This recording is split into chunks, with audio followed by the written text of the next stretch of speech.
Healthy food, আহা সেটা তো একদমই টেস্টলেস হবে। একটা পারফেক্ট টি টাইম কেক যেটার মধ্যে কোনো ময়দা, তেল, চিনি একদমই নেই, সেটাও কি পসিবল? হ্যাঁ, অবশ্যই পসিবল। তো চলো আজকের ব্লগে তোমাদের সাথে শেয়ার করব একটা হেলদি চকলেট কেকের recipe. So let's get started.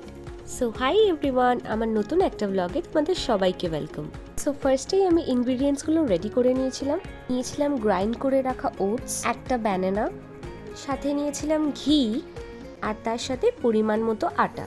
নিয়েছিলাম বেকিং পাউডার, বেকিং সোডা, পরিমাণ মতো কোকোয়া পাউডার, আর চপড করে রাখা আমন্ডস অ্যান্ড ওয়ালনাটস, আর উষ্ণ গরম দুধে ভিজিয়ে রেখেছিলাম খেজুর। সো প্রথমেই স্লাইস করে রাখা ব্যানানা আর তার সাথে উষ্ণ গরম দুধে ভিজিয়ে রাখা খেজুরগুলো আমি পেস্ট করে নিলাম। তার মধ্যে দিয়ে দিলাম 1 টেবিল স্পুন ঘি।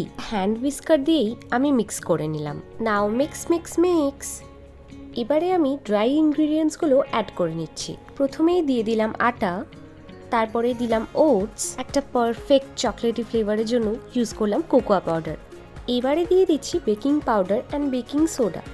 একটা স্প্যাচুলা দিয়েই কাট অ্যান্ড ফোল্ড মেথডে ড্রাই ইনগ্রিডিয়েন্টসগুলো ওয়েট ইনগ্রিডিয়েন্টসের সাথে মিক্স করে নিচ্ছি।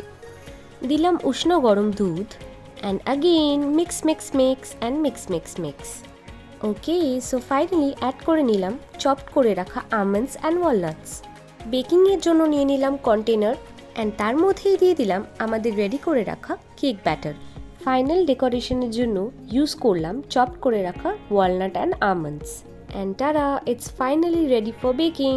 সো ফাইনালি আমাদের healthy chocolate tea time cake কিন্তু একদম রেডি। তোমাদের রেসিপিটা ভালো লেগে থাকলে অবশ্যই শেয়ার করো, লাইক এন্ড কমেন্ট করতে ভুলো না কিন্তু। এরকম টেস্টি অ্যান্ড হেলদি কেকের জন্য বুকিং করতে চাইলে আমাদের কিন্তু অবশ্যই কন্ট্যাক্ট করতে পারো। সো আজকের ভিডিওটা এতটুকুই থাক, নেক্সট দিন আসছি নতুন একটা ব্লগ নিয়ে।